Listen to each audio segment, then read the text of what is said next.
आज सामान्य काल वर्ष बा का 27वां रविवार है। आज का सुसमाचार विवाह की पवित्रता और उसके स्थायी बंधन पर यीशु ने जो शिक्षा दी उस पर प्रकाश डालता है।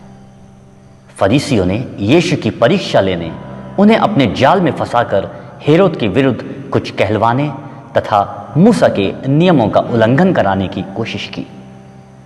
मूसा द्वारा दिए गए विवाह संबंधी अपवादों की ओर इंगित करते हुए उन्होंने यीशु से पूछा, क्या अपनी पत्नी का परित्याग करना पुरुष के लिए उचित है?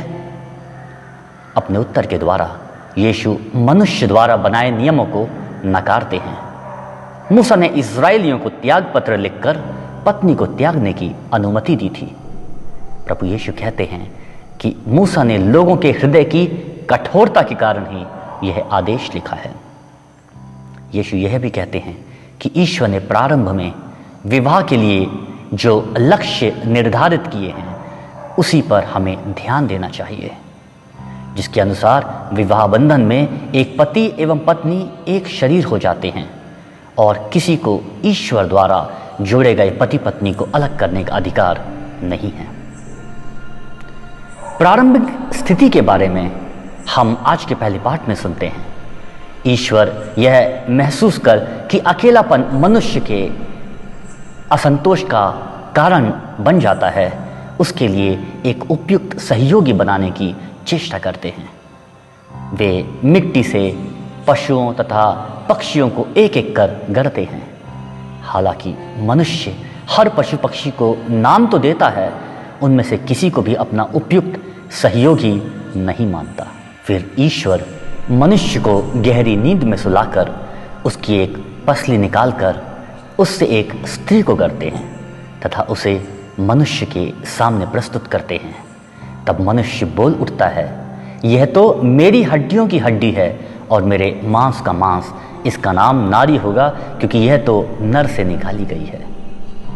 उत्पत्ति ग्रंथ का उल्लेख करते हुए प्रभु फरीसियों को यह बताना चाहते हैं कि पति पत्नी के लिए एक सहयोगी हैं तथा पति को चाहिए कि अपनी पत्नी को अपने ही अस्तित्व का भाग मानकर अपने समान प्यार करे, क्योंकि वे दो नहीं बल्कि एक हैं।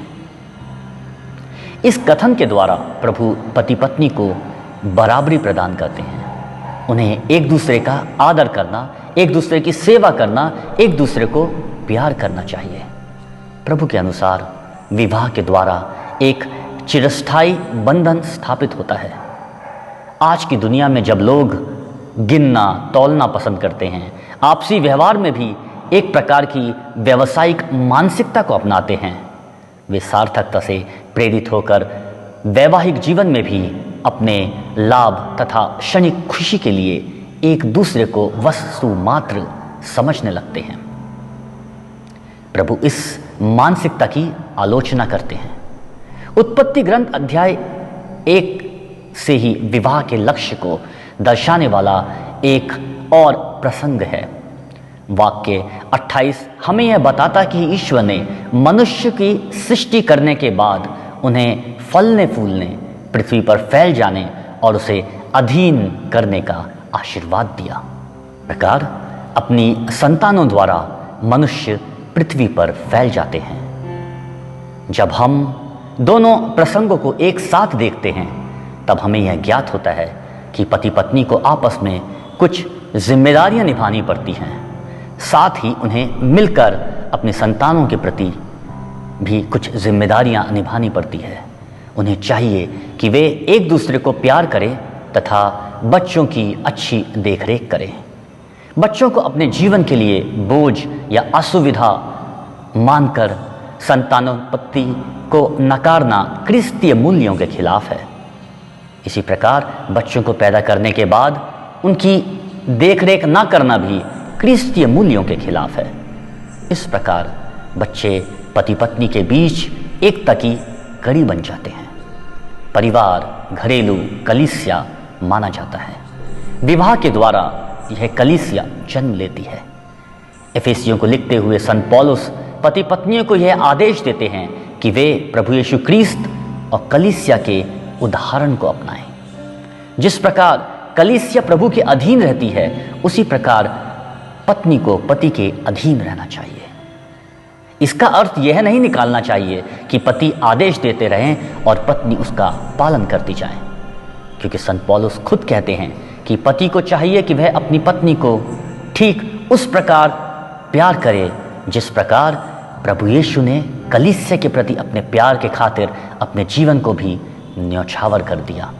यहाँ पर ध्यान देने योग्य बात यह भी है कि प्रभु कहते हैं कि जिसे ईश्वर ने जोड़ा है उसे कोई अलग ना करे। विवाह संस्कार में विभिन्न परिस्थिति तथा वातावरण में बढ़ने वाले दो व्यक्तियों को ईश्वर ही जोड़ता है। कलीसिया के सामने जब एक स्त्री और पुरुष एक दूसरे को स्वीकार करते हैं तो कलीसिया इस रिश्ते पर मोहर लगाते हुए समाज को यह बताती है कि इस स्त्री और पुरुष को ईश्वर ही अब जोड़ रहे हैं और अब से किसी को इन्हें अलग करने का अधिकार नहीं है। अगर पति पत्नी इस सच्चाई को ठीक से समझेंगे तो आपस में मनमुटाव तथा मानसिक अलगाव के समय वे मिलकर ईश्वर से ही विनय करेंगे कि उनके संबंध को फिर से मजबूत बनाएं। जब दंपत्ति अपने वैवाहिक जीवन में कई कठिनाइयों का सामना करते हैं तो उन्हें ईश्वर की सहायता खोजनी चाहिए।